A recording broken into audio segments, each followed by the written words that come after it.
Hi guys, welcome back to the channel. So today we are diving into the world of Indian flatbreads. Get ready to learn how to make the perfect crispy flaky puri.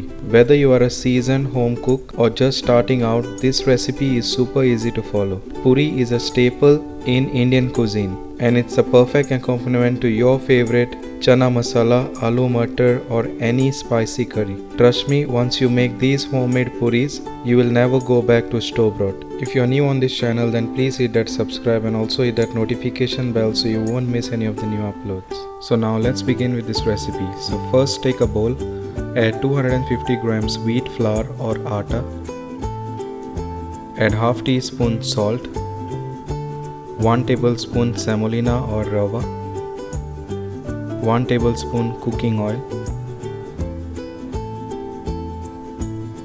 and then mix it nicely until crumble texture, something like this. Then add 190 ml lukewarm water and mix until it forms a dough. Then simply knead the dough for about 5 minutes.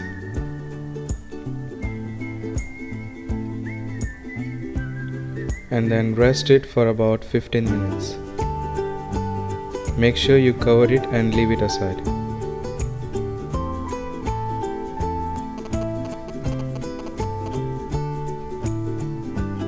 Then simply portion the dough into lime-sized balls.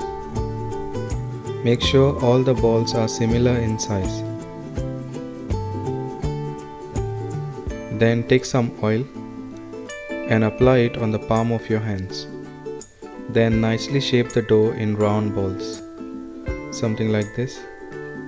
Do the same to all the remaining dough.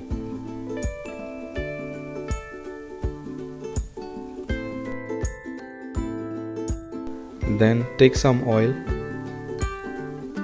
and apply some on the kitchen table and simply roll the puri as shown.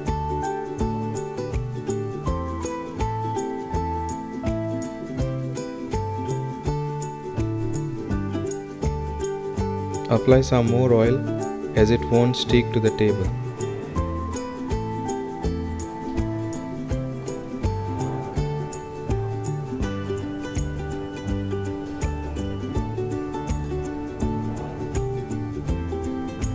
Make sure the thickness is something like this.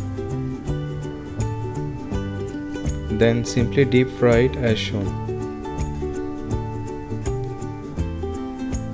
As you can see, the puri is perfectly cooked and the puff on this puri is amazing and it's perfect. Make sure it has a nice golden brown color. If you are new on this channel, then please hit that subscribe and also hit that notification bell so you won't miss any of the new uploads. Also do share my recipes with your friends and family so they also can try these delicious recipes at home. As you can see, this puri is puffed up perfectly and make sure it has got a nice golden brown color and it also has to be perfectly crispy. As you can see, this puri is perfectly cooked. I'm just gonna give it a nice golden brown color and remove it in a separate plate. Do the same to all the other remaining puris. And there you have it guys, the perfect crispy puffy puri. Serve them hot with your favorite curry or chutney for an unforgettable meal. Remember, practice makes perfect. So don't be discouraged if your first batch doesn't turn out exactly as planned. Keep experimenting with different techniques and you will be a puri pro in no time. If you enjoyed this recipe, then give it a thumbs up, leave a comment and don't forget to subscribe for more deliciousness. And if you try this recipe, be sure to tag me on social media. I would love to see your creation. Thanks for watching. Happy cooking. Bye.